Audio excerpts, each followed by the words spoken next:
వాసామంటారు మాదాసామంటారు వాసామంటారు దూరమంటారు తెలుసబ్బాగుంటే పోరాపమ్మంటారు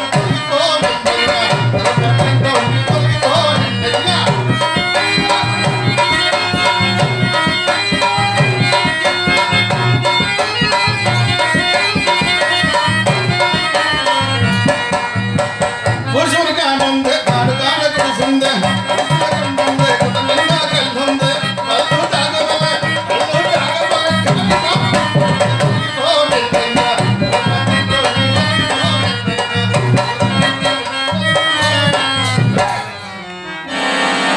దూరంగా ఉన్నాము. ఏంటిగా దూరంగా ఉండాలా? చూస్తే కడజాతి వాడే వాళ్ళు ఉన్నావు. ఏంటిగా చూస్తే కడజాతి వాడే వాళ్ళే ఉన్నావు.